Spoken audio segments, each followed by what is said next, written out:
The following is a presentation of the Mat Talk Podcast Network.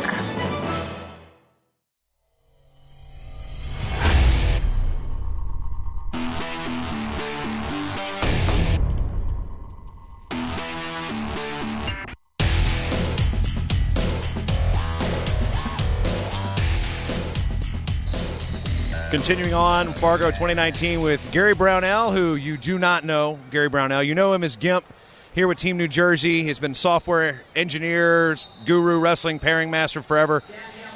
Frisbee guy, too. He ultimate, not that disc golf stuff. That's stuff that you and Askren do. So how many junior nationals is this for you? 42. 77 was my first one. I missed one.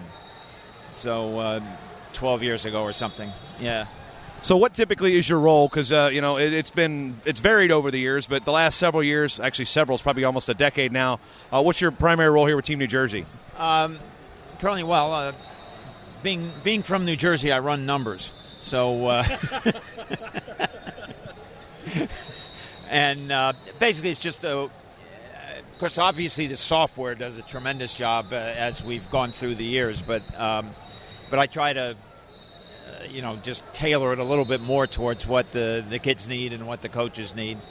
And, try to get the kids to the mat, try to get coaches to the mats. And, it used to be when they had the brackets over in the bullpen area over there, I had to go through a walk, write down everything.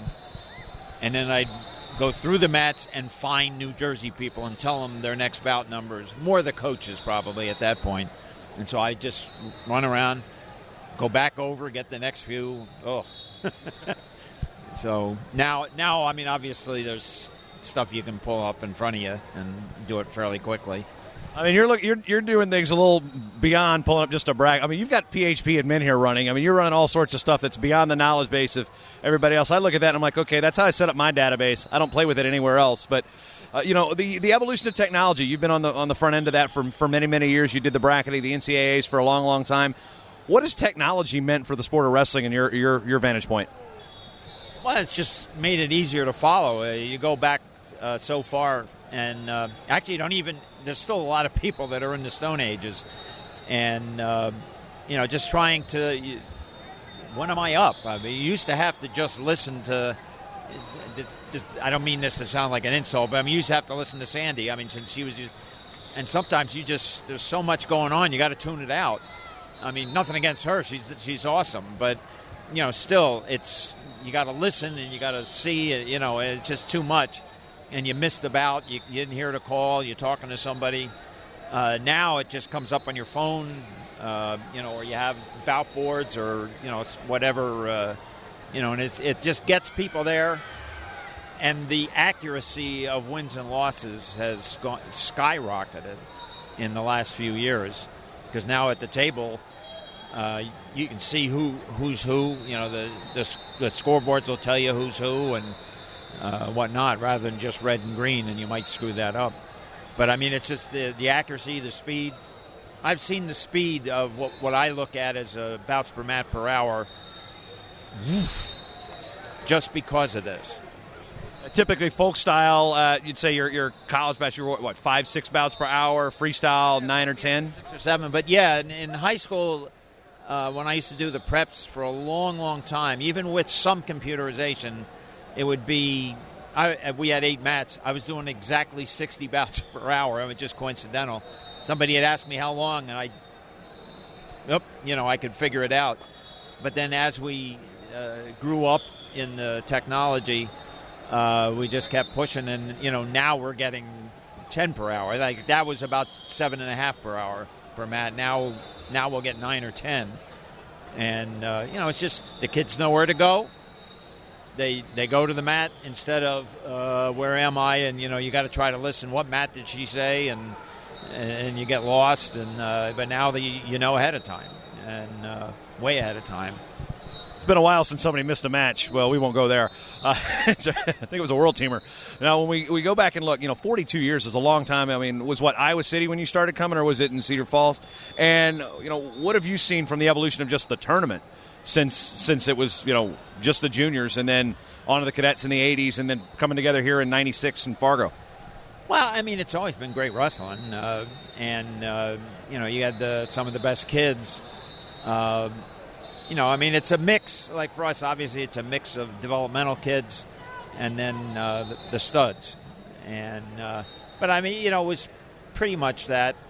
The teams, we had smaller teams. We'd have maybe 30 kids, but now, of course, now we've got 4 age groups in effect. Two female, two guys, so we'll have more guys, more people here. But it, I mean, from a wrestling standpoint, I don't know. I mean, wrestling has improved over the years, certainly. But we had our super studs back then. We've got them now. I mean, one thing that changed about 15 years ago, or maybe you didn't remember what year it was, but very few seniors here anymore because of the NCAA allowing scholarships allowing scholarship kids to get paid for that summer before, and so it kind of dropped off the table. Also, the emphasis on the Cadet Worlds came back. There's the emphasis on Junior Worlds now, a lot more from United World Wrestling. Now, looking at it from again, let's go back to technology a little bit. There was a controversy several years ago amongst the regions on how it would vote between vertical pairing and line bracketing. And this tournament was one of the last of the vertical pairing system, and that created a lot of different unique instances. We had people losing in the first round that could win the tournament. We had one year a kid with 2 losses makes the finals. I mean, there are anomalies, but from a programming standpoint, what makes obviously line bracketing a lot easier to deal with in a programming than vertical pairing? Well, it's set. You just you know where you're going. I mean, you can actually mispair a vertical pairing match. I mean, you can't. It's kind of hard to mispair this, at least if you see where the cross bracketing is. But and I mean, it was.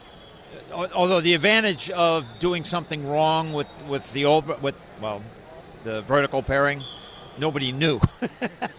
No, I mean, a few of it, like I would probably know, and someone like yourself would know, but most people are just, okay, I got him, and the only thing would be if you had to, wait a minute, I won that match, I didn't lose it, that kind of thing would screw you up, but that would screw you up here too. But although then you'd have to completely redo the bracketing, yeah.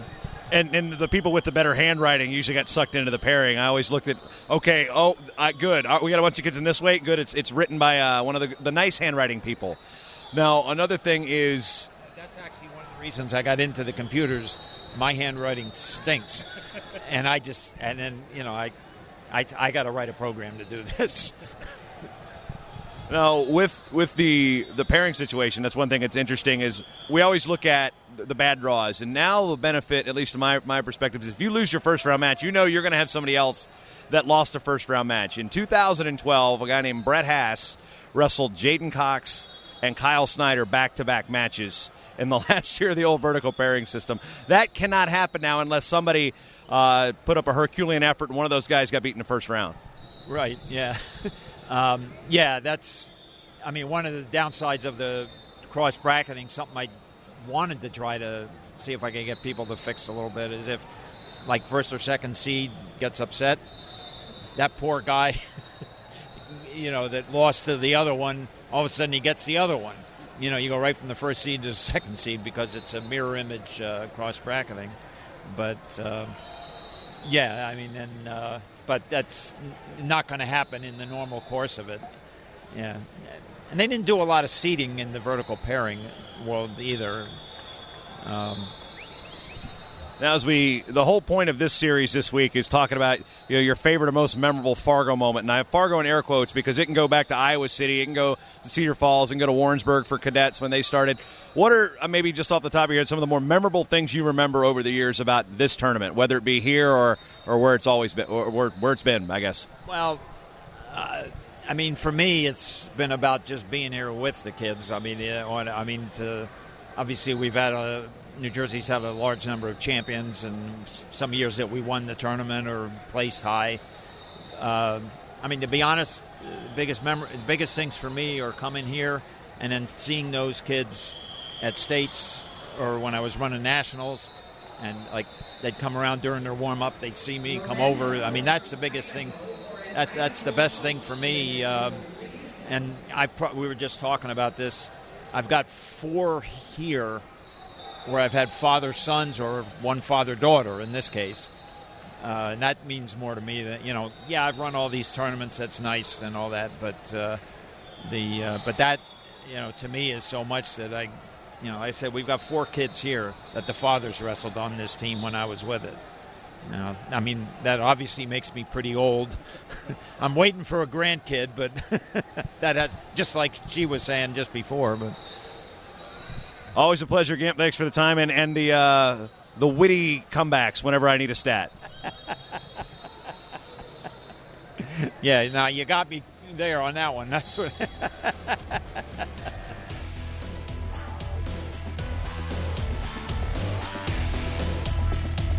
The Short Time Wrestling Podcast is proudly outfitted by Compound Clothing.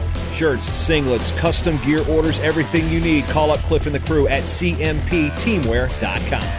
Hey, you know what? Did you like the show?